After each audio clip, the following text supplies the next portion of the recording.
Hello, guys. Welcome back to Neuro Connect. This is a podcast by Neuro Care Foundation, and this is where we have conversations around neurological conditions because we want you to understand what these conditions are and the people who have gone through these conditions or have experienced, have an experience in this condition. We want you to know their lives and what they do in their daily lives. And I'm your host, Patricia Gakonde. Karibu sana. Again, grab your popcorns. Last time tulisema ni clips, leo to change tufanye popcorns ndio because we have stories to tell you. And today tuko outside. We are at Haven of Hope. Me, I'm happy. Kuna a lot of hope in here. We've cooled stories before this, so I'm so happy to dive into this conversation. And I want you to understand what Haven of Hope is, what they do. It's a therapy and training center. In one of our episodes, we had a caregiver tell us that one of their child comes to Haven of Hope, and we really wanted to know what Haven of Hope is, where it is, what they do. And so to have that conversation, I have beautiful Emily. Karibu on set. Thank you so much, Patricia. Yeah, Karibu on set. Oh my God, I'm so excited to have this conversation. Fun fact, these are 2 yappers on set. Unachoma. But I know you guys love stories. Mm-hmm. They love it. They love do. People who can tell them things, And so we are here to answer those questions. And so before we even begin, Sana, maybe you can tell us who Emily is. All right. Emily Charles is a mother, is a millennial, and a lover of Jesus. And I am an administrator at Haven of Hope. Yeah. And I enjoy my work. Wow. I really do. Wow. Yes. We can tell. The smile. The smile on her face is beautiful. Thank and you. How you welcomed us here. Thank you so much, by the way. Karibu. That was really lovely. So now that we are Haven of Hope, and this is such a beautiful name in the first place. So would love to know what you guys do. What is Haven of Hope? Haven of Hope basically is a facility. Kwanza hujamalizia. Haven of Hope. Therapy and training center.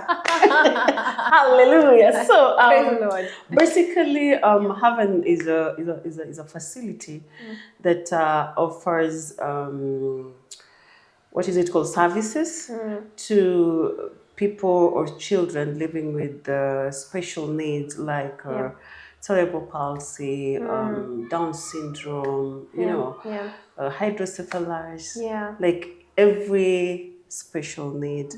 We really try to, manage, because most of these conditions are not curable. Right. So what Haven does is really manage to some extent. I'm sure we shall get to that extent as we continue the conversation. Yeah. Yes. So I'm just curious because I know this is probably a founder question, but I want to know why this place is called Haven of Hope. Why that name? First of all, as I earlier said, we really help kids and also adults to manage their conditions. All right. So sitting at home or staying at home when you have these conditions can be really hectic. And you find that most of these people get depressed, and their questions are always like, why me? So Haven is like a haven. I don't know how to put it in the best way, but a haven is like a nice thing whereby you come and you feel rejuvenated. You find people you can talk to. You find people who really care about what you're going through, and they are there to help you walk through it. Yeah. So I think that is basically what Haven of Hope really is. We are giving hope to the society, giving hope to those who felt like it's lost. Especially around these conditions because they're underexplored and very few people actually know them until to the point where they probably have a child and now they're brought into this jungle and they don't understand what this condition is. And so they can come to heaven. To have, and we'll give them the hope. We really accommodate, not that we try, but we really do accommodate everybody. Yeah. Everybody is supposed to feel like they belong. Right. They are loved. Yeah. They are cherished. They are valued. Wow. Yeah. This is such a wonderful place to work in. Thank you. I would imagine. I love working here. Now, Yeah. so I want you to just take us through your daily activities in your role. What is it that you do from morning up until where you're like, yeah, I'm clocking out?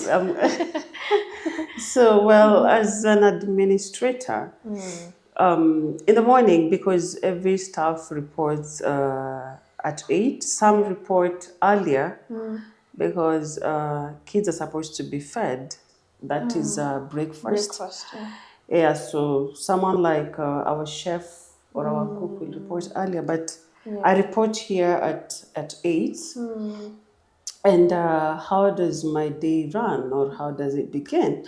So usually we begin by a word of prayer, all right? Wow. To take us through the day. So someone will pray, will appoint someone, they pray, or even the kids. Wow. Yes, even the kids will just appoint a kid, and they will be like, yeah, we can pray. And they pray. Wow. And we value those prayers, we really do. So that is in the morning. Then I'll get into the office, look at a few things, like the teacher will bring me their lesson plan for the day.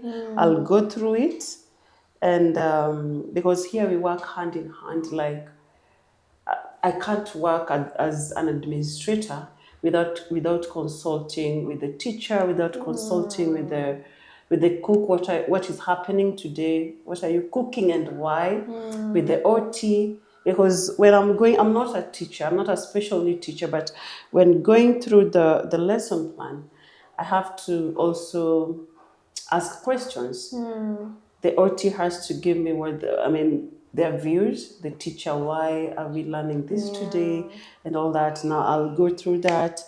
Okay, it's okay, let's do this. And then the lessons begin, and then now I will be running errands. All right? I'm supposed to maybe visit a parent. Yeah.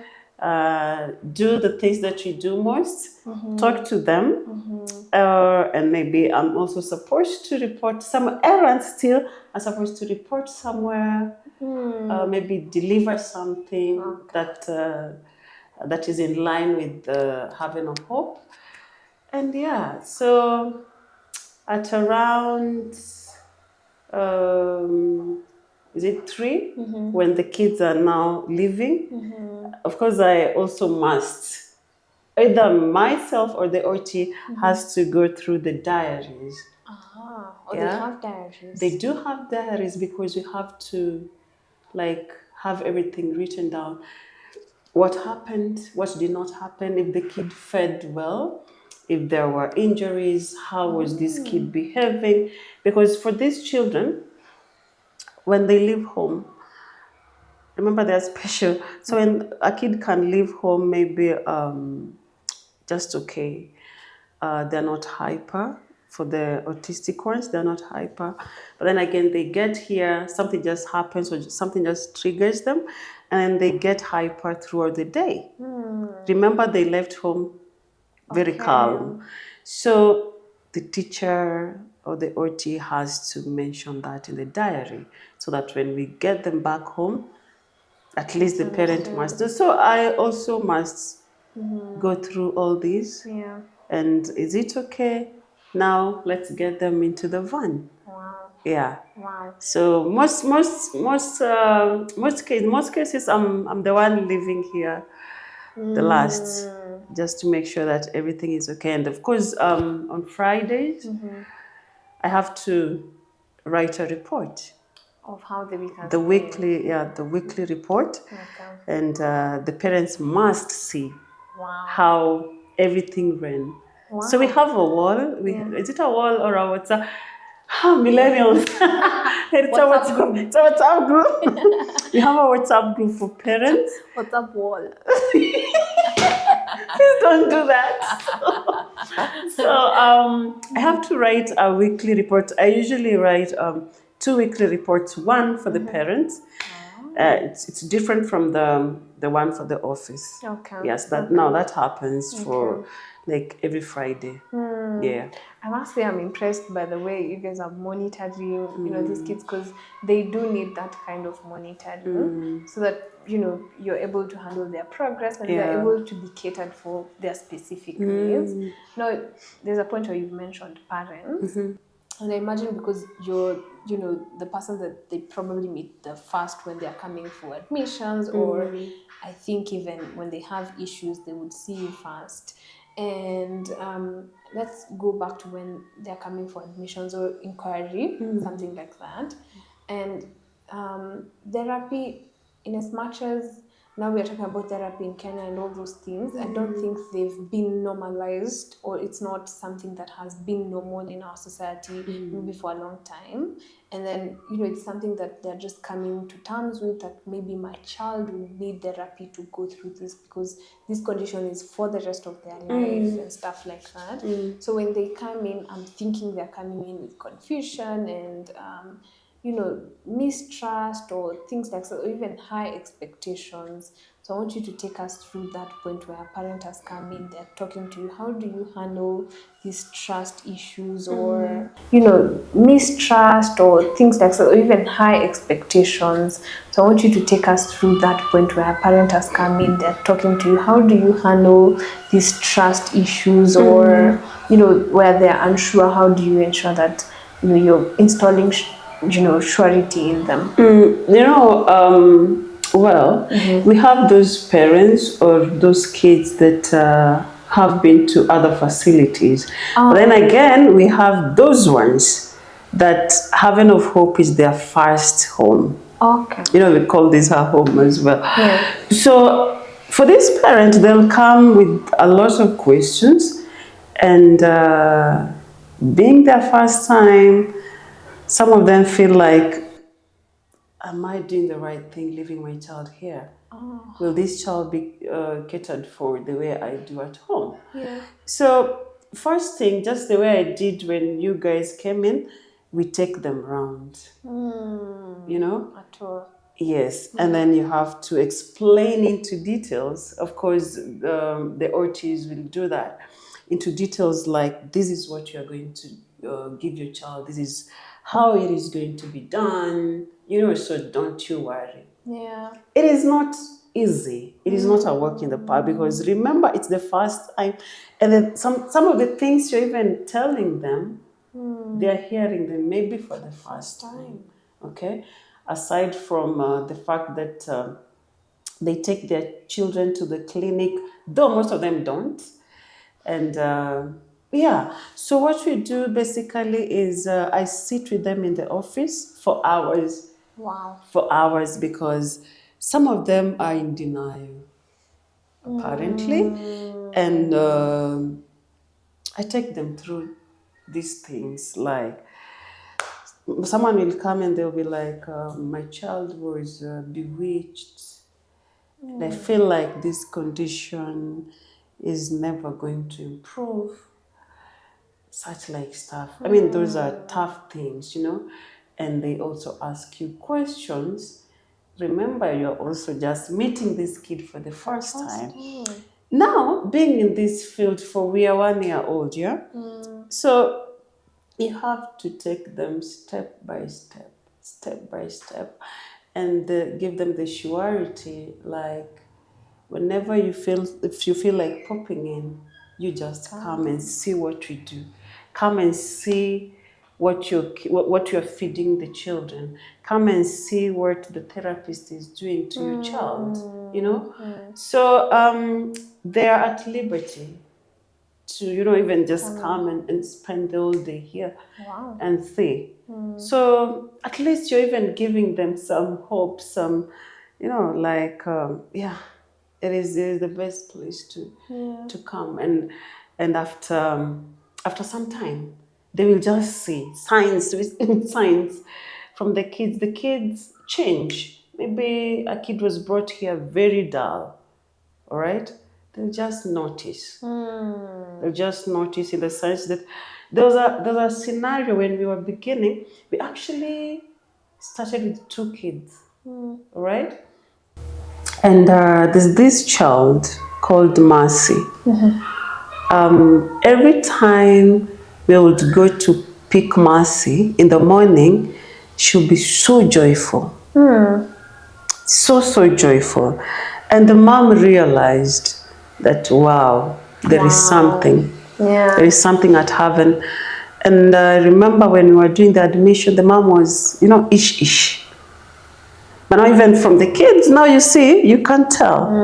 You can't tell. They say that kids know these things. They can feel, let me just use the word energy? energies. Let me use the word energies, but they conceive their environment. They know if an environment is making them happy, it will show in their actions and stuff like that. Yeah. Okay. That's really beautiful. Honestly, I feel like I should probably come in for an assessment. Munichukue. Are you autistic? Are you tutafutilia ama tutatafuta? Tutafutilia condition. Tuandike. Anyway. So I imagine, first of all, that's not an easy job to take a parent, especially those ones that are in denial.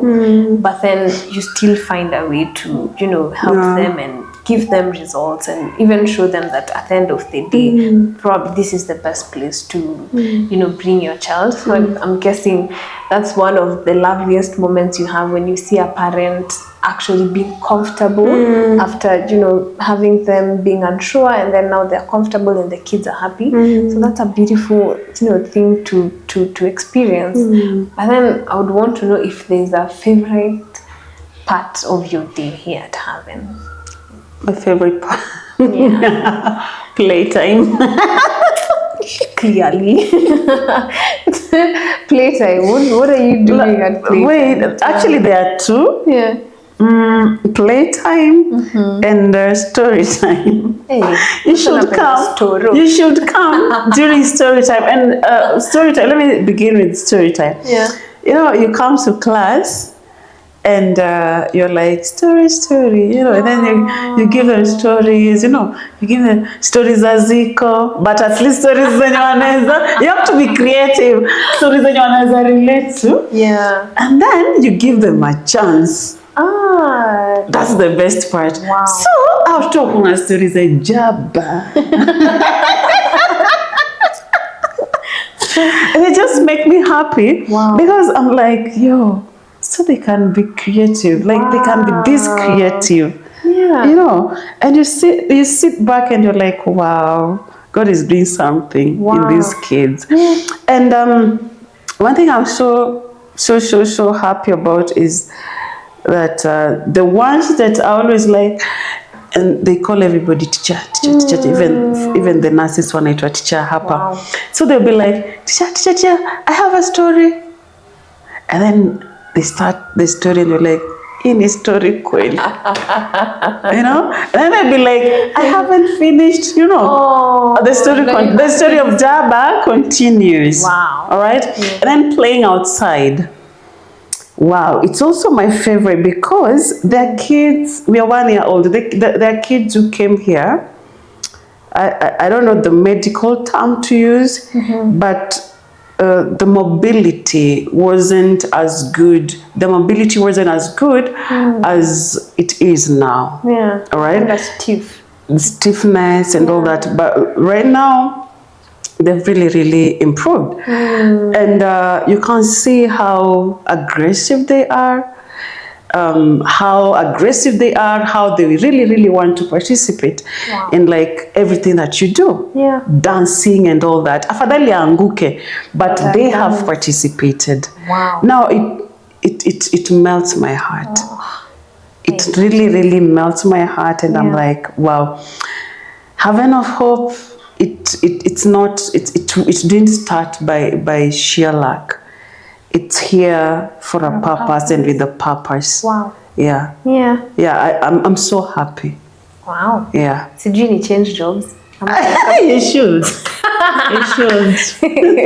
But staying here and being with these children, Yeah. it's, to me, currently, it's so therapeutical. Do you know why? These kids are huggers. Oh. Now imagine on a daily basis, you are hugged by more than 30 people, like on a daily basis. Wow. You've come from home. I mean, economy is economy, and life challenges. Right. You're coming here and just feel like the Lord is uplifted. Wow. You hug this one, you hug this one, you hug this one. Not that you hug, actually they hug you. You enter there and they run to you. They just want to hug you. They want to, and they're asking those questions of Jabba and you have to answer. They follow me at the office and they just want to hug you. And then again, calming them down when maybe they are hyper and all that. Yeah. You have to hug them. It's also therapeutic to you. To you. Yeah. Wow. There's healing at having. There is healing. Wow, I'm so happy to hear that. I mean, that's a good environment to work in. Yeah, honestly. absolutely. And the fact that it's also giving them, a place to be happy. Because I'm imagining with the stigma around kids with such conditions, and their conditions maybe even at home or the kids around them that are quote unquote normal. When they come here, they have people like them, and then they have you who are actually there just for them. That's very beautiful to hear. Now, Haven of Hope is a therapy and training center, and I'm thinking there's a criteria as to how you admit, kids, but then somebody is probably out there thinking, what if you bring in a kid that has no condition? How can that work? How is that environment? Well, for Haven of Hope, it's not an integrated school. It's specifically for kids with special needs. You see, we also have integrated school out there, but kids with special need and these other ones can't be mixed because even the education is totally different. Okay. What we offer to these ones are totally different from what the normal school offers. Yeah. So the one that is, you call them normal, like in quotes. Yeah, the normal school setup. Yeah. It's totally different. For these ones, you'll find that a kid is autistic and can only do beadwork. But now you see for this other one, it will be hard. They have to do mathematics, they have to do English, they have to do music and all that. This other one can't.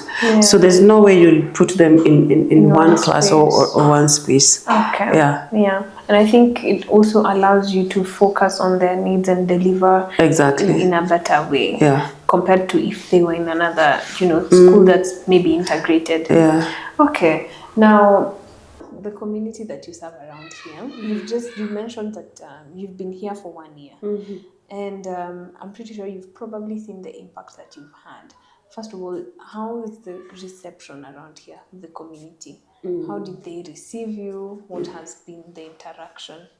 Well, first of all, before we even set up, just the thought of setting up such a facility, what we did was walk around, all right, and get to know how many kids in this location will require our services, how many, and then we talked to them, and they were so receptive. It was so positive. And then from there, we went to the chief, because you have to inform the area chief. They know better. Like they know their people, the nyumba kumi, and all that. So we involved all these people. And it was so awesome. It was, the reception was so positive. Yeah. Yeah, and sometimes they just pop in. They want to see, is it still going on, or do you need Help. to a point that, let me tell you, let me surprise you. There's a time when we'd go dropping kids, or collecting them or dropping them. There's this lady who once just stopped the car and was like, I want to be a blessing to Haven of Hope. In what way?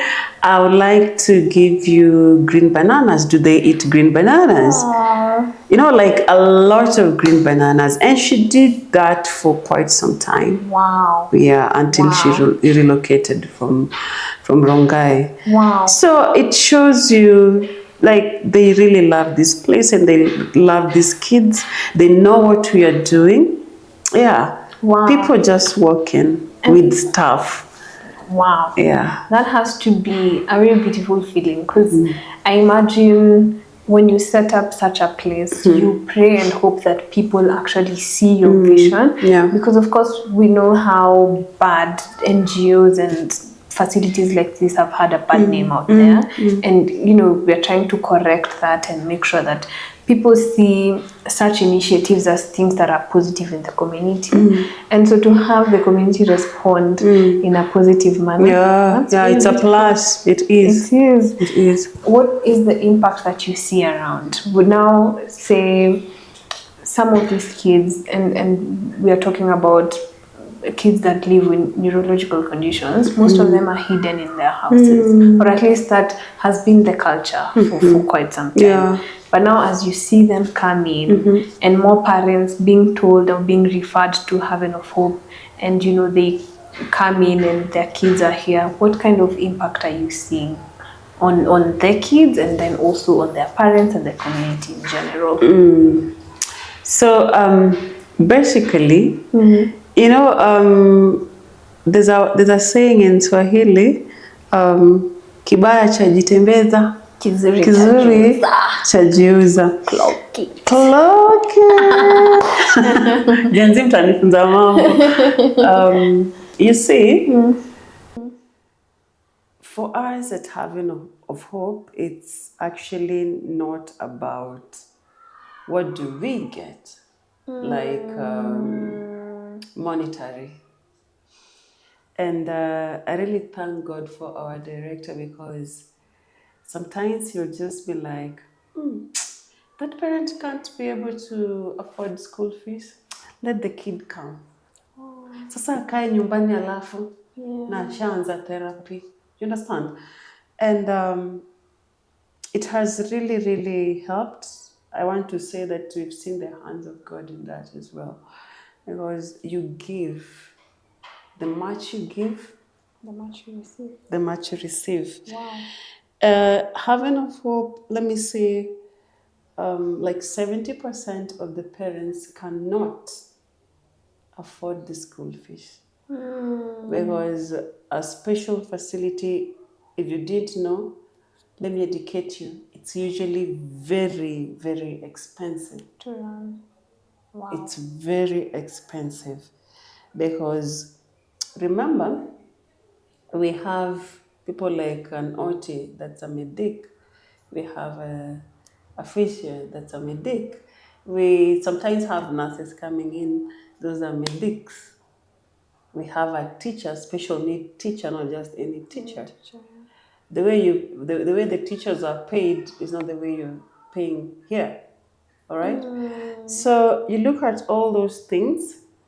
The facility is supposed to pay the workers. But then again, the director is like, acha tu, let them. Let them come. Wow. And then salaries are paid on time, unless they tell me otherwise. But last I checked, the salaries are paid. Yeah. So Wow. it's been real. Even the community around us are happy. Wow. The people around us, and even apparently even outside Rongai. We are located in Rongai, so even outside Rongai, people now know about us. Yeah. Even without going to our website. about us and what we do. And someone will just come from outside Rongai. And just as I mentioned, they'll be like, how can we help? Wow. Monetary, food stuff, because they have to be on balanced diet as well. They can't be on balanced diet when we don't have money. So a person will just come, like Patricia will come with a bundle of rice. Someone will come with minced meat. We just freeze and watoto wanafurahia fruits. Yeah. Actually, there's a parent, before even bringing the kid here, the kid was somewhere in another facility. She just decided, she just called and we went to Kware Market here in Rongai with our van, and the van was loaded with a lot of fruits. Wow. And she was like, I've heard about you and I would like my child to be there. Wow. Just like that, from another facility. And sometimes I say it's not like we are the best, but I know that we try to offer the best. Yeah, we really try to offer the best, because at the end of the day, these children really need a lot of love. I really don't or will never be happy if I see an autistic kid or a CP child seated like this. Because remember, they also think, and they'll be like, why is Patricia treating me like this? You understand? Yeah. So their parents' happiness is our happiness. Right. The kids' happiness is our priority. Yeah. I don't know if I answered your question. You did, and it's making me have another question, because you've mentioned how autistic kids or kids with special needs be sad, and they are able to perceive the environment, of course. Do you have an experience here where a child is sad? How do you handle that? Are they actually able to know that this person is not treating me right? And then how do you handle that and make them stay better, in a better condition? Do they go through counseling, things like that? Well, as far as I know, now I'm talking from the admin's desk, yeah? Okay. As far as I know, what I usually do, they have different reactions to different things. So most so the autistic ones. So I can always tell when one is stressed, and I'll ask the workers why. Like here, it's always, most of the questions is why is so and so behaving like this, and the OT will be like, she or he is stressed. Wow. So what I do is take them to my office. Take them to my office, lock the office, hug them first. Yeah, I wanted to say, and hug them. Hug them first. Yeah. And then if there's a person who can communicate, though most of the time they are so incoherent, so you have to fill the gaps. So I'll be like, nini mbaya? And then they'll be like, Njoroge amenichapa. Njoroge ameninyang'anya chakula. You understand? So I'll be able to, because they're kids, it's not so hard to handle them. Wow. So I'll be like, so unataka chakula, upewe chakula ingine? Mama Kima kuweke chakula ingine? So I'll call the cook, ataleta food, and that's it. Wow. So that is what I do. Yeah. Yeah. And I must say, that's a good job you do. It is. Because I'm thinking, you definitely have to be skilled for that. Because, these are kids. If an adult is, handling this case, then sometimes it might look like, why are you crying because of a what? Umenyang'anywa pencil and things like that. But to have... You see, sorry for cutting you see, they can also be stressed here in class, because, remember, they're kids. And Pia, they're cheeky in a way. And then the teacher will be like, I will beat you, sit down. And then one or two will start crying. And then don't let them cry for so long. At least they know that whatever they're doing is not right. At least now they know it is not right. So just go hug them, give them the assurance, and tell them, I'm here, but don't repeat. Yeah. But then they are so nice. My goodness, they'll be like, So again tomorrow they will repeat. The third day they will not. Wow. And the fourth day. So the fourth day, they'll come and report the other student like, amefanya kitu yenye ulisema ni mbaya. You understand? Wow. You're reminding me of a movie, I don't know if I told you earlier, where this person, the detective has a child that I think is autistic, and you think how wonderful, honestly, they would even choose to have such a child because of how hugger they are and how wonderful they are in terms of when they tell them something that they shouldn't do, they actually don't. They're so hear genuine. and they listen and they're genuine. You know, these are beautiful kids, and it makes me sad to think that there are people who do not know how wonderful these kids are, or at least they've not exposed themselves to a point where they're able to even visit this kind of kids and see them for who they really are, because they're very talented as well. They are. Oh my God! You see this? This was made here. Really? Yes. This one. Wow. Yeah. That's beadwork. I know. So imagine if a kid can make like 100 or 1,000 of these. See, that's money. Now I'm thinking about money. Mwagi. Any. So this is money. Yeah. Right.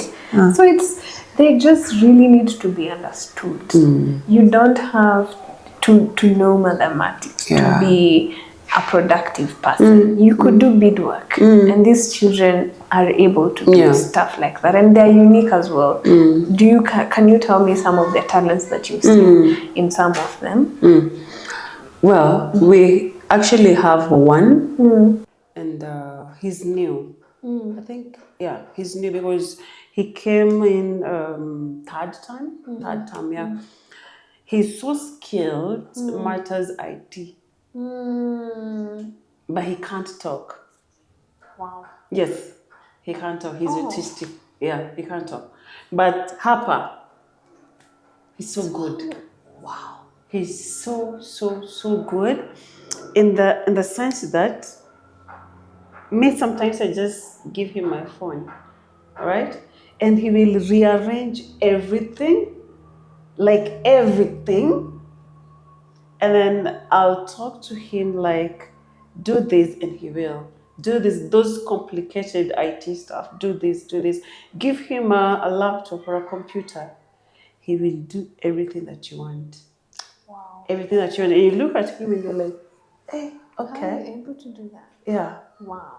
Another thing, we also have another one that nobody assigned him the duties he performs here. The moment the van is out there, they've just arrived, it's 8 a.m.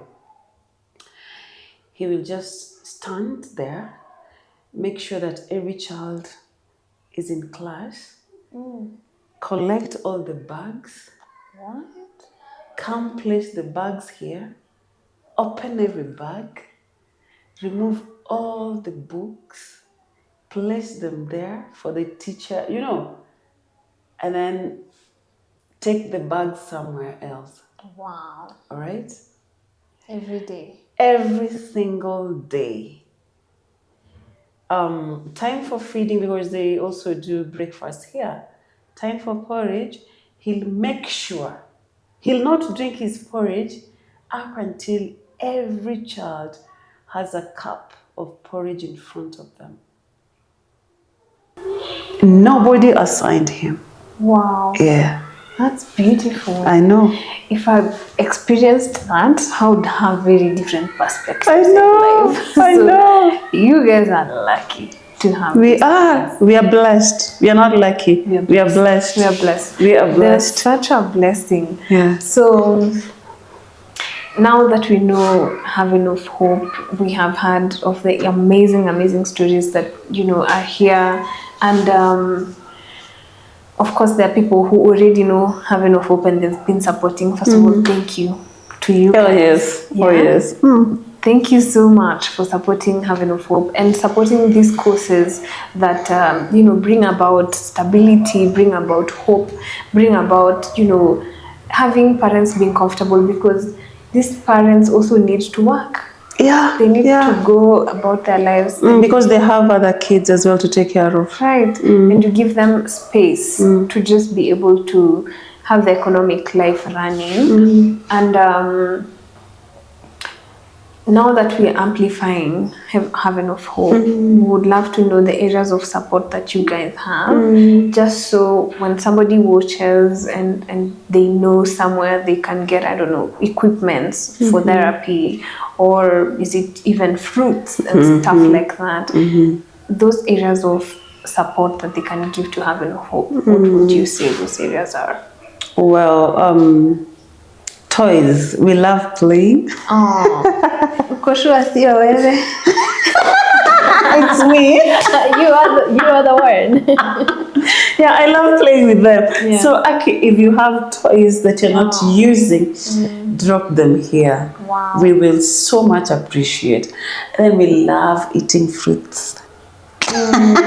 Fruits and greens, please. Yeah. Please drop them at Having of Hope. Yeah. And God will really bless you. Food stuff, dry food stuff, if you have extra, just drop them here, because I always say we are supporting the community. As I earlier said, 70% of the parents are not able to afford the required school fees, but we still accommodate the kids. Yeah. So that tells you a lot. We really need your support. Yeah. And if they can come through, Manze, God will bless. Pana. You need somewhere to give. Yeah. Earlier you had said the hand that gives receives as well. Yeah. So you want to be that person. You can't let Having a Hope just enjoy blessings because they give. You also need to do that. So in areas that you think a facility like this needs help, or do you allow visits? Anytime. Anytime. Right? Yes. Let them come see Having a Hope. Come, we had really nice tea, by the way. Aliniambia nakunanga chai mbichi. Ilikuwa imeiva, guys. I promise you. So come to Having of Hope. Come give them hope. Clock it. Nimekuwa rapa. But yes, come, share this joy, because these kids are joyful. I know we'll come next time, and so that we are able to show you kids right now, they are closed to school. It's December, people are going for holidays, but then when they are here, we'll come back so that you can see them doing that daily activity that we've been talking about. But yeah, thank you so much, Emily. Thank you. Thank you for talking to us. Thank you for welcoming us at Having of Hope. We love to be here. Honestly, I don't know if I want to go home. Sleep here. It's been a lot of smiles. I need a massage. A lot of smiles. And I have loved the conversation. Thank you. You so much. You're welcome.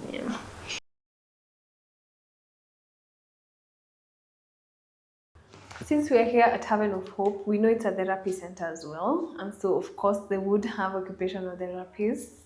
And I have one with me, and I'm so excited to hear what she has to say. This is Adele Queen. Clock it. She's a queen. And so I'm so happy to have you on the show. Maybe you can tell our viewers who you are, what you do here, and just, let us know more about you. Okay, so I'm Edel Barasa. I'm an occupational therapist here at Haven of Hope. So basically, I attend to these children. I offer therapy services to them. Yeah. Okay. We are saying therapy, and I think people have heard about that a lot. Occupational therapist, physiotherapy. I understand here at Haven you do 3 therapies. That is physiotherapy, occupational therapy, and there's speech. So I would love to understand, and our viewers as well, to understand what these therapies are, how different they are, and what entails these 3 therapies. Okay, so I'll start with occupational therapist. Yeah. So occupational therapy basically, it's we help these individuals either develop, maintain, or relearn the lost skills that came with the disability they have. Yeah, basically we help them like so that they may be able to do their daily activities well.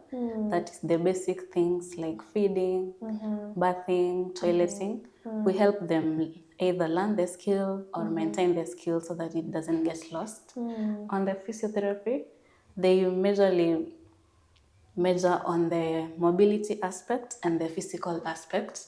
They teach the children how to walk, stuff like that. Maybe the mobility most of the time. And the speech and language therapy, we offer them to children who have delayed speech. Yeah, basically you try to stimulate the speech or teach the alternative ways of communication. Okay. So, of course, you're going to tell us how, but then I would love to understand before we go into the how you do this kind of therapies and how they look in day-to-day type of day. Now, we've come across, these many conditions. I would love to know the ones that you guys handle here. Is it CP only, or what type of conditions do you find at Haven of Hope? So at Haven, we have different conditions. Maybe I'll start with cerebral palsy. Yeah, most of them, they have cerebral palsy. We also handle children with autism and ADHD. They go hand in hand. We also have some with Down syndrome. Yeah, and also we have a few of them who have learning disability, like the dyslexia type. So we help them at least so that they are able to participate in schoolwork. Okay. Yeah. You've mentioned ADHD. Now, this is a personal question. I hope I can ask. That's a neurological condition, yes, but is it that extreme to a point where somebody needs therapy in terms of like, I don't know, occupational therapy? It gets to that point, or is it that it comes with autism? ADHD as a standalone condition, does anyone need to have these kind of therapies to, be able to live well? For ADHD, when it's severe, like the child is unable to participate in the day-to-day activities, the child may be limited to also participate in schoolwork because he's not able to stay seated in class, he's up and down, he's overstimulated. Now, that kind of a child needs a therapy, the sensory integration therapy, which is still under occupational, so that he may be able to sit in class, he may be able to concentrate even for a few minutes, so that he learns well with the others. Yeah. So now, these kids with different conditions, of course, they need different therapies. I would love to know how you identify or the assessment process so that you can put this child on this type of therapy and another one on the other type of therapy. Okay, so when the child comes in for an admission, first we do an assessment. Okay. Yeah, we do a general assessment and then now the specific assessments. Like for the OT, you gather the medical history, the social history, the family context history, stuff like that, so that you may be able to pinpoint the main issues. Yeah, and also the caregiver or the parent. The parent, of course, has a specific issue that wants maybe her child to learn or yeah. So you also focus on that because that's the main issue that the parent wants, and then the others that now you as an OTC, the child need to be addressed on that. What are like some of these issues that maybe parents want their kids to be able to do? Give us an example. For example, a child with autism, maybe the parent just wants the child to learn how to sit down and do something, like to be able to feed while sitting down, not to be running around. Or also the parent maybe just wants the child to learn how to put on his or her school uniform. Yeah, just the small issues, but the parents now wants the child to learn. Yeah. Okay. So you've been able to see some of these kids go through, admission, and you've assessed them, and then they come, you give them a schedule, or this is how their therapy is going to go. and you've seen improvements. Are there those stories where you've seen this child that has come, maybe they didn't know how to wear a uniform, and then later on they're able to do that? Yeah. I'll give an example. There's a child who has Down syndrome. I've been seeing him like since around February, March this year. The child was unable to sit, unable to even stand on, to bear weight on his legs. Yeah, even just for a minute or so. Wow. And so far the child is able to sit like very well. Is able to put himself to sit like from a lying position, is able to play with toys, and like before, even the hands, he used not to know how to play with them, but currently he's able to. Now we are working on the legs. He's able to stand with support though for like 15 minutes, 20 minutes. Wow. Now we are working for him now to be able to stand independently. Wow. Yeah. That's a good job. Yeah. How does it make you feel when you see that? When you see your patient like has improved, you also feel nice because you know like your care plan is working and it's working very well. Yeah. You've just mentioned a care plan. Yeah. What is this care plan? So care plan basically it's a treatment plan that includes all the aspects. If it's OT, physio, speech, you come together and make one treatment plan. Yeah. For the child, depending on the need. Yeah, for Yeah. the child. Which maybe you can just highlight. For example, if a child, the issue is he's unable to sit, now you in your plan you write how you'll handle the child, the number of sessions before reviewing, how you'll be doing the therapy, what are some of the devices you'll need. You highlight all of it there. Yeah. Okay. I see that. Now, take us through your day-to-day activities. So when you come here, and I'm imagining you already have a schedule, you know what child is supposed to go through what therapy. How does your day look like? So basically, when you come in the morning, we start with an assembly, kind of, where we greet the children, we sing songs with them, because that is also important, especially for those who are learning speech. That singing, they learn through singing nice children's songs. Yeah, after that, now I start with the therapy sessions are scheduled. I pick a child from the class. We go attend a session for like 30 to 45 minutes. The child comes back, and the next one is taken like that. Do you do it alone? No, we are two occupational therapists actually. Okay. Yeah. So you're able to do sessions. So it's one child per session. Yeah, one child per session per therapist. Okay. Okay. But in some few cases, we also do group therapy. Yeah, we take like 3 to 4 children at a go, especially for sensory integration therapy. Yeah. I think we need to come back to see you at work so that we're able to see what it is that you're doing. Because I really wanted us to understand when we say physiotherapy, are you stretching legs? What are you doing when you're doing physio? Maybe just paint a little picture for us of what physio may entail. Is it stretching of legs or hands? How does it look like? For physiotherapy sessions, mainly it includes stretching, as you mentioned, using the mobility devices like the walkers. You help the client, like the child, to learn how to walk. Yeah, like that. Basically, mobility, stretching, the physical aspect of the body. And then occupational would be? Now, occupational, the day-to-day activities, you teach the child how to feed himself, how to dress himself, how to go to the toilet, despite their physical challenges, so that they may be able to maneuver like in their day-to-day activities without much limitations. Yeah. We saw a speech. Please just tell me that name. What is that name of the room that you just showed us? What was the name? The speech therapy room. Speech therapy room. Yeah. So I want you to paint us a picture because you talked about the lights and stuff like that. Take us through that. Actually, it's both a sensory integration room and a speech therapy room. Okay, sensory integration. Yeah. What are we talking about when you say that?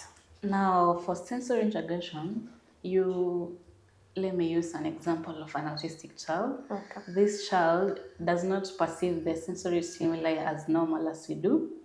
They may be under responsive or over responsive to the sensory stimuli, which is maybe the lights, the noise, the touch. Now, in the sensory integration room, you try to help the child to normalize the way he or she perceives the stimuli. So it's basically a very controlled room. So you control how the child receives the stimuli. You help the child basically. Yeah. Like, what would you do? Like, put certain lights and see how they respond to it? Would you maybe say certain words or voices? Is that what it's like?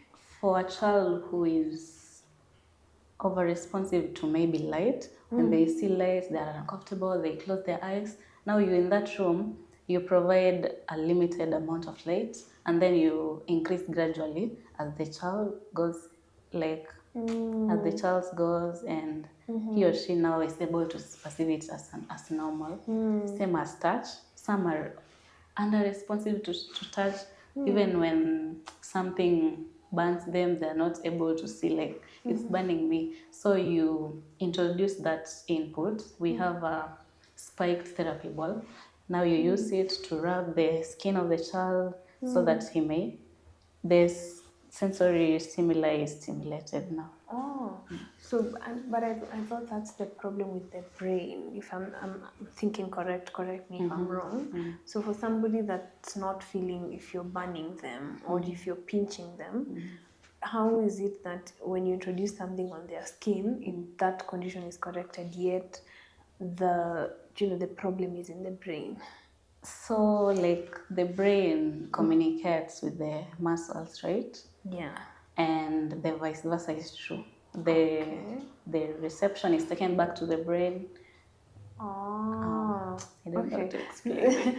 So like it like reception could be from either part, either from the brain First or is from from the the skin. skin to the brain, and the brain now, Back to the skin. the output back to the skin. So when you keep on stimulating day and day and day, now you see that connection is restored. It might not like get restored fully, 100%. but you'll see some progress. Give me an example of a child maybe that came with a sensory issue. What it's an example you can give us to now where he or she is right now. I can give an example of one that was over responsive to the sound, like Their own sound. no, like maybe when you have a music session, you see the child covering their ears. He's hyper, he's uncomfortable, he wants to cry. Now we use that room, we introduce very soft music, and then with time, now the child at least is somewhere. He's not like 100% very comfortable with the music, but at least he's somewhere. Okay. Yeah. So it's like when you expose someone or this child to some of the things that are making them uncomfortable, Yeah. the fact that they're overexposed, it kind of corrects the issue that's there. Yeah. Okay. Brain learns every day. Okay. Yeah. I need to make my brain learn some things. All right. Now, I imagine it's not an easy of a job. I want you to take me back, maybe to a point where you ever first interacted with anyone with a neurological condition. That first story that you ever saw, this child has a neurological condition. Did you know that's a neurological condition? What was your reaction? What were your thoughts? And how has that changed to now that you have worked around them? So, my first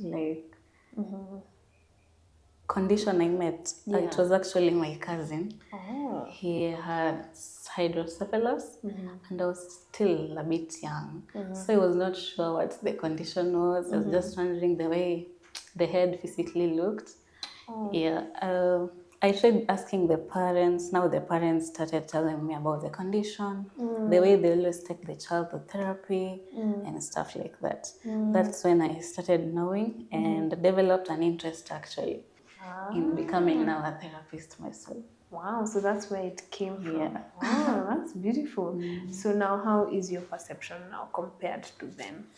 Now that I'm informed, I see this child like they're just okay. We should like, despite of their physical condition, they also have their personal aspects, which are, some of them are very interesting actually. When you don't see them, like when you see them beyond their disability, like they are just like other children. Yeah, Yeah. even more special, Yeah. honestly. Because Even some of them are better at some things compared to us. wow, like give me an example. Like there's a boy, he's very good in IT actually. Ooh. Now he's learning how to code and he's autistic. Now you see that skill, maybe myself I don't know, but he's very good Hey, at at I it. mean, we huffle, guys. We try learning coding, but you know it's tricky. So I can imagine how beautiful it is, especially for the parent to see that you know they are very skilled in an area. Now that I have mentioned parents, I'm thinking every other time there's a new admission, parents come in, and of course they've been, you know, even stigmatized. They have challenges or times where you're telling them this is the schedule that you're going to put your child in.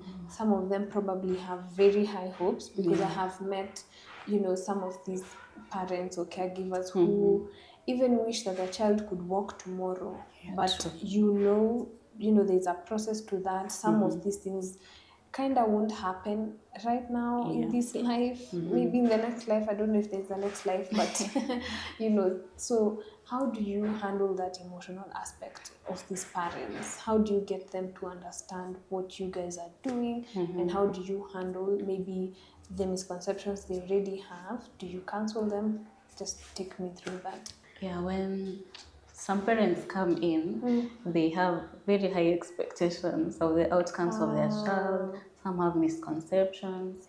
Some may even tell you that I want my child to be attending therapy each and every day. And you know that's very exhausting for a child. Yeah. The child needs a break after each session, a break like that. They believe that when they attend therapy each and every day, maybe they'll walk tomorrow, they'll know how to stand tomorrow. Now, for such cases, you counsel the parent, you give them the medical facts, like just about the condition, what to expect, because there are very known outcomes. Like for such conditions, if they attend regular therapy, maybe they'll have improvements. In some very severe cases, maybe the prognosis will be poor, something like that. What's Now a you prognosis? Prognosis is how the condition improves, like how the ability improves. Okay. So now they've come with these expectations. I can imagine how hard that is to even break those news to them. So how do you handle that?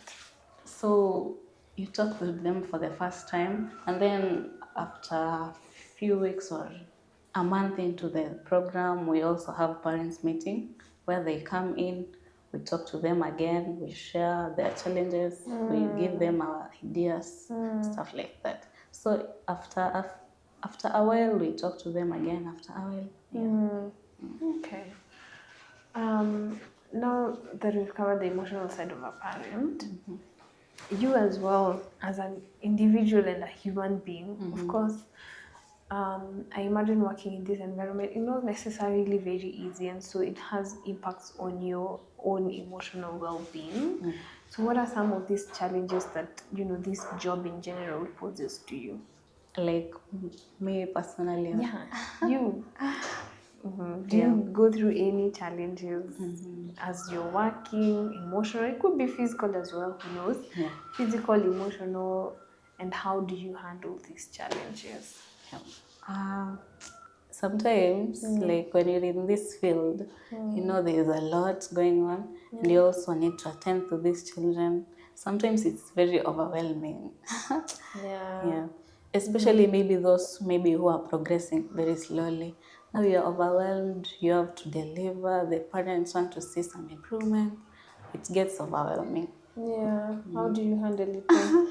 We Unalia tu mbili mbili tatu unasonga. No, I talk to my colleagues. We talk about it. At least I feel better. Yeah. I share with them, they share with me. Yeah. Okay. Now, since you started working here, and is there like one success story that keeps you going, one that you remember and you're like, yeah, I'm probably doing a good job, or you're just happy about this specific unique story? Which one would you be able to share with us? I think I'll have to reshare the one with Down syndrome. That's actually Okay. the most success story because he has achieved more than 2 milestones in a year. Wow. Yeah, like now he's able to sit, he's able to stand with support, he's able to play. Now he has started babbling, like the speech is starting to come out. Yeah, you see, that's more than 2 milestones in a Yeah. year. Yeah. That's really beautiful. So now that we know that they're success stories, there are parents out there who, by the way, they've still kept their children at home. They are not sure of this therapy thing, if it even works in the first place. You've had an experience, you've said it works. Yeah. What would you tell them? What would you tell them is the advantage of actually early intervention? Because I imagine there are those ones that start therapy very early, and ones start very late, Yeah. you know, when the child has already developed. What would you tell them in terms of, you know, around that topic? So therapy is very good for these children, especially the early intervention. You know, when they're like a bit younger, and you know the brain learns very quickly at a young age. So when there is consistent therapy, you'll see very much improvement. Even you know their muscles are still growing, they are still growing physically. Now, when you start early enough, you see the progress compared to starting late. Now you see the child is already grown, the brain is already grown.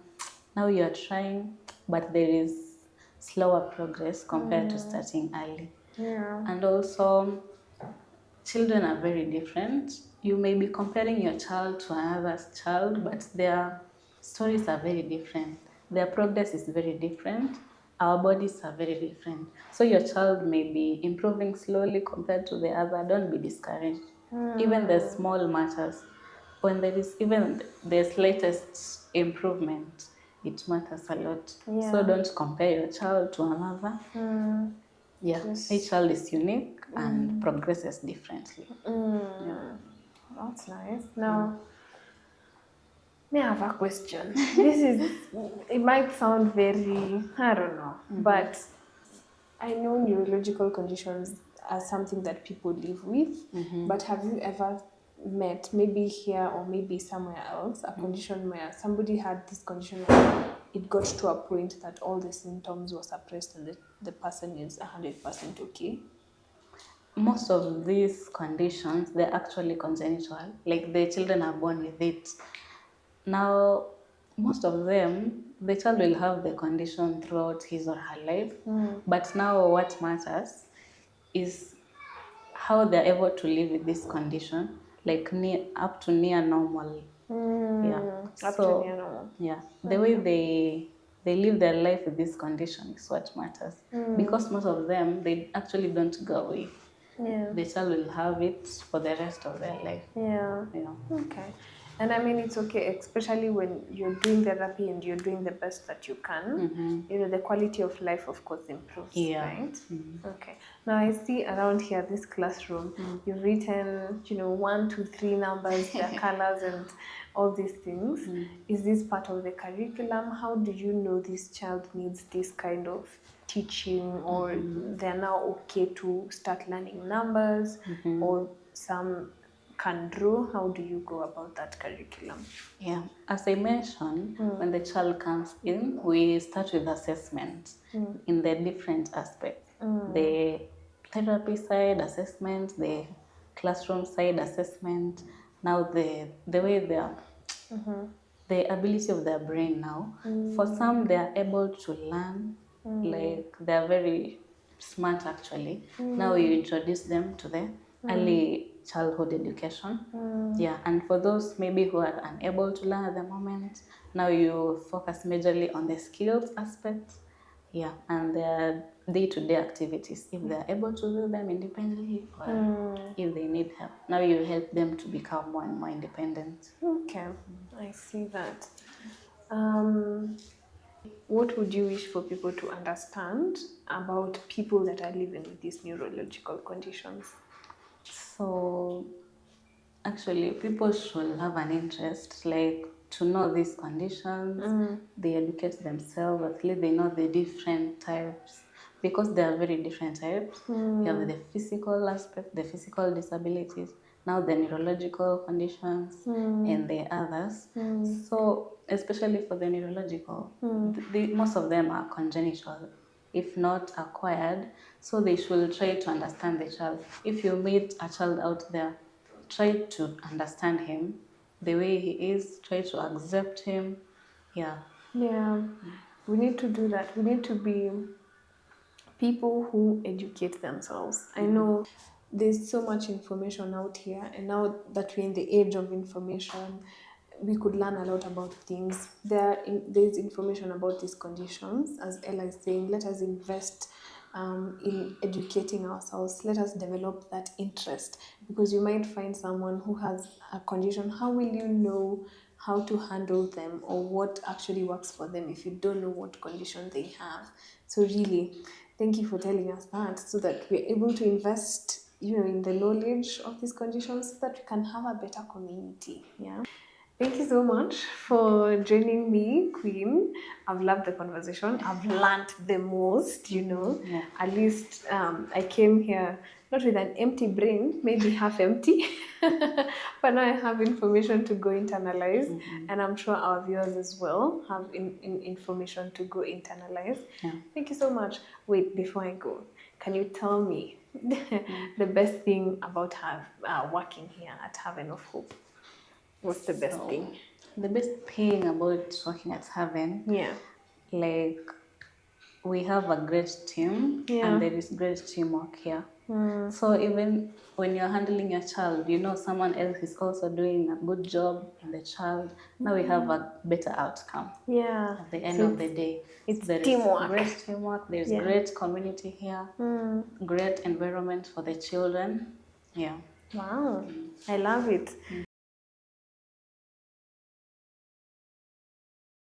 Guys, kama meeting hakuna chakula tuiweke kwa Zoom, and so because we all know that, we have to talk to the chef here. We came to Haven Hope, very beautiful place, honestly, doing an amazing job, and we had to talk to the chef because we want to know what the kids eat, how their diet is like, who feeds them, and I have the chef with me, Frida. Karibu on set. Thank you. Tutaku, na by the way, sijui kama nitapata chakula yako. Yeah. So before hata tuende mbali, hebu tuambie role yako hapa Haven Hope inakaaje? Okay. Yeah. Mimi naitwa Frida. Yes. Mimi nafanya kazi ya kupika, kupikia watoto wetu wenye ni special needs. Yeah. Na pia mimi ni mzazi. Niko na mtoto anaitwa Alice Kimave. Yeah. Yeye condition yake ni ya microcephaly. Okay. So lazima unaenjoy take care of your own as you're working. Yes. So anakujanga pia yeye. Anakujanga pia hapa.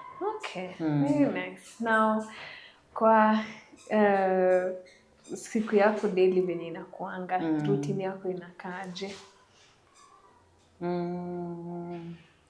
First nikikuja naombea watoto wetu kwanza. Mungu awasaidie. Then asubuhi breakfast inakuanga uji, ngwashi. Sometimes tuna change uji ndoma. Because watoto wetu hawawezi kula bread. Wale wengi ni hyper, wakikula bread wanakuwa hyper zaidi. So hatutakangi wakule bread. Ni juu ya sukari? Yeah, pia sukari, chai hatuwapeangi. Ni uji, ndoma.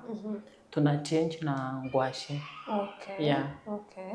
So chai haina sukari, ni juu ya wenye wako hyper? Yeah. Okay. So hiyo information ya kujua nini utapika ama the foods that kama hiyo ngwashe instead of bread, ulikuwa unajua hiyo information before ama ni venye ulikuja hapa Haven Hope ukajua sasa hii ndio schedule, hii ndio vitu zenye wanaweza kula, hizi hawawezi kula? Ulijua aje hiyo maneno? Ndio mimi ni mzazi. Okay. Nilikuwa najua. Nilikuwa najua zile vitu hawawezi kula, zile zinawadhuru. So venye niliambiwa hata niandike hiyo menu, nilikuwa tu na idea Kenya naandika. Juu mimi ni mzazi, niko na huyo mtoto wangu ako 10 years. Okay. So nilikuwa najua hii si mzuri, hii ni mzuri. Okay. That's beautiful. So hiyo ni breakfast. Yeah. So na lunch, examples ya vitu yenye watakula? So tunawachangia diet. Kuna ya dengu, tunaweka viazi na rice. Kuna siku ya greens, hiyo ni spinach na ugali. Kuna siku ya tunatengeneza like kama omena, tunatengeneza hiyo soup, wanakula na greens. Yeah. Okay. Kuna siku ya maragwe na ndengu, maragwe na mchele. Yeah. Okay, so ni different every now and then. Yeah. Okay. Kuna siku tunaweza wapikia minced meat. Juu wale wengi hawawezi chew. Okay. So hawawezi kula nyama. Tunawapikia minced meat na ugali na kama cabbage. So kwa hizi juu umesema kuna wenye hawezi chew, kuna wenye wanaweza chew. Do you blend ama what do you do? Tuko na watoto like kama 7 wenye tuna blend. Okay. Hawawezi hata kumeza ni shida. So mpaka iko soft ili waweze kukula. Okay. Na kuwapatia, do you? Yeah. Lazima tuwafeed juu wanahitaji patient.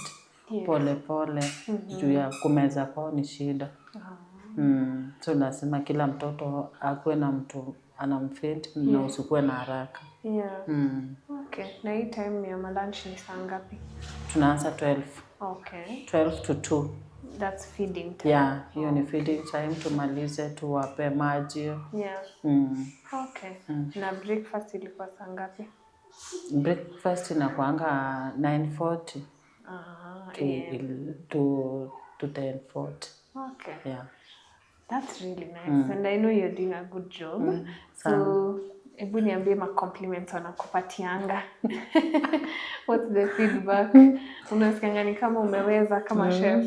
Kuna wenye unapata kama hiyo siku ya minced meat. Unapata wako, mama Kim anatupikia. Mama Kim anatupikia nyama. Yaani ile wanafurahi, ile unaona mtoto amefurahi kabisa. Na nashukuru Mungu. Wow. Okay. So na imagine kufanya kazi. Of course kuna inafikanga mahali unasikianga sasa hapa this is the best part of my day. Which is that part? Is it when you're cooking, when you come in for breakfast, ama time unawapatia? Ni time gani unasikianga this is the best part of my day here? Time ya feeding, mtu nafurahianga nikiona wamekubali hiyo chakula. So unasikia tu nimefurahi. Unaona kila mtoto, kuna kengine hapo kanaongeanga kananiambianga kila time, mama Kim asante, chakula ni naifeel. Nasikianga nimeifeel juu ni Mungu. Mtoto kama huyo ku appreciate, unaona anakuambia ki mama Kim food ilikuwa tamu. Na ukipatana na mzazi anakuambia kila siku Favor ananiambianga mama Kim unapika chakula tamu. Wow. So nasikianga inanitouch. Yeah. Wow. Hata mimi nikipika alafu mtu aniambie na unaona ni mtoto special. Yeah, that's very beautiful.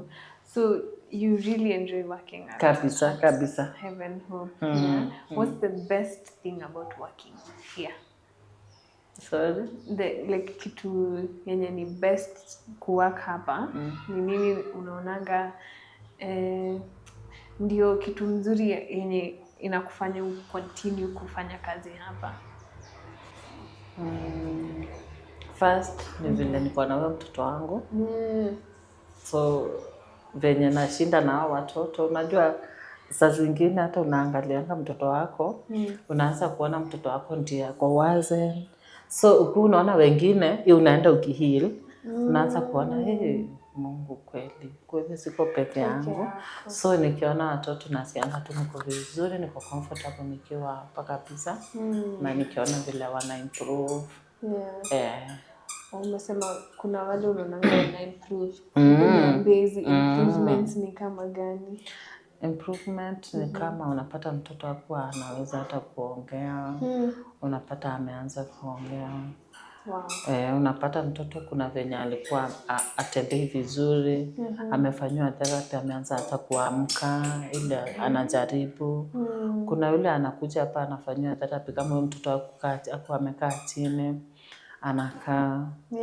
Kama wangu ulikuwa unamshikisha pen, analia. Angependa, but hapa ameenda akiimprove, akishikishwa na kubali. Wow. So that's a lot of improvement. So Heaven Hope is doing such a good job. We love it. We love to hear those things. Now, when a caregiver. And I know, of course, umekuwa na challenges kwa hiyo journey yako to where you are. Na najua caregivers wengine watch wanajiambia kitu ni ngumu, sio rahisi. Lakini leo mimi nakuona kuna smile tu na tuko tu sawa, kumaanisha kuna kitu inakupatianga hope. So mimi nataka uongeleshe caregivers, uambie kitu yenye unaweza sikia kuwaambia ni gani? Okay. Kenye ningeambia caregiver wenzangu, kitu ya kwanza tusifungie watoto. Mimi naanzanga na hiyo, because kuna wale wameficha watoto na si kupenda. So tusifungie watoto, tuwafungulie, tuwaweke kwa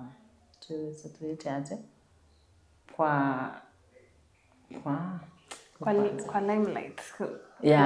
Yes. So ili tuseme kama shule inasaidia watoto sana. Unaona? Na ukileta mtoto shule, ukifikiria ni wako, tuseme kama mimi nilikuwa nasema mtoto wangu ataishika kalamu. Unakuta kuna mwingine pia hataki hiyo story ya kalamu. So unapata si wako peke yako. Na ukimleta shule, kuna ile kusaidia mtoto atasaidika, ata improve. Kuna huyo ata improve na kuna mwingine ata improve.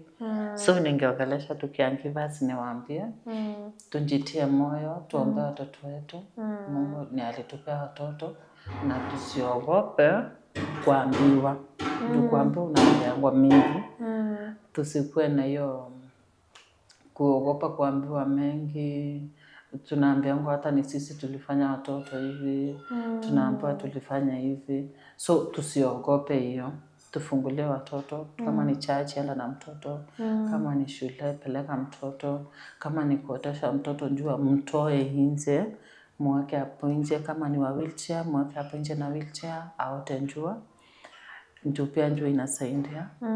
Ili huyu mtoto aweze kusaidika. Ukimfungia haitakuwa vizuri. Like kama mimi, kuna time wangu akiwa mdogo nilimfungia sana. Juu ya condition yake. Nasema ngai watu watasema aje. But kuna time tulipelekwa counseling, nika heal. Nikaanza kuona huyu mtoto hata nikimfungia namkosea. Nikaanza sasa kumfungulia na kumpotesha njua na kwenda naye church. Hiyo time singeweza hata kumtoa nje. Nilikuwa nasema ngai watu watasema aje. Singeenda ushago. Nilikuwa yani nimekaa kama najihurumia. Ninaona sifai. Singeenda church, singeenda ushago, singetoa mtoto wote njua. Nikajiambia hapana. Sasa uzuri nilikuwa napeleka wangu Kijabe. Tukipeleka watoto Kijabe, tulikuwa tunapelekwa counseling. So nilienda nikiheal pole. Sasa mtoto wangu hakuna mahali siwezi enda naye.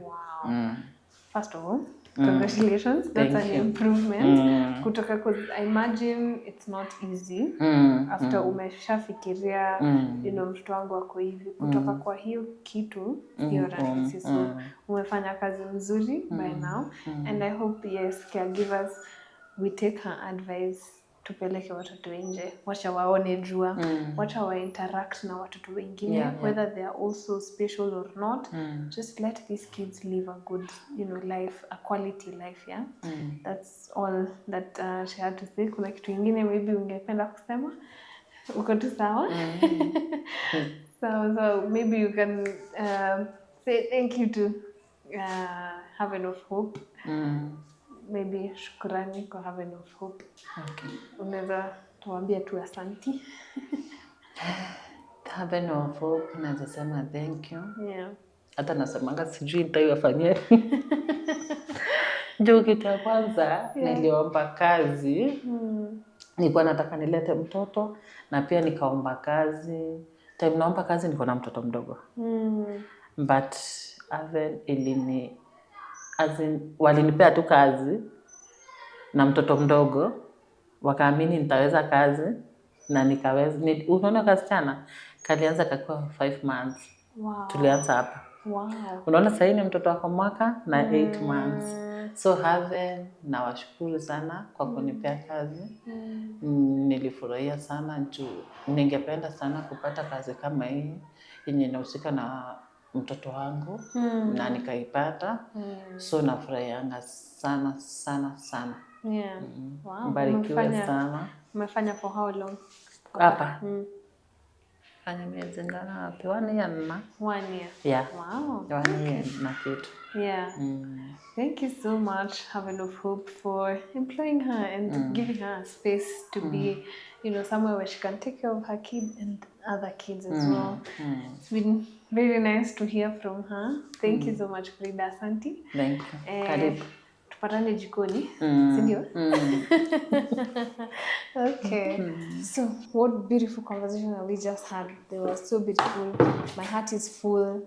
I've gotten to know more about Haven of Hope. This is a very amazing environment for kids. So if you're out there also as a caregiver and your child needs a space to come and be hopeful, to come and be understood, to come and be taken care of, may you bring them here. Haven of Hope is really a Haven of Hope. It's a sanctuary. And we hope to come back again to show you now when the kids are around, to talk to more people.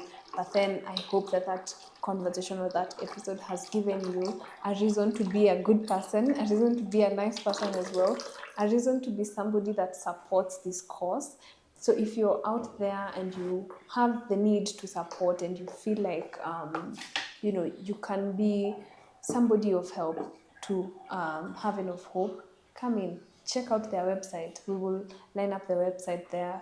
You know, call them, visit. Their doors are open for you to come.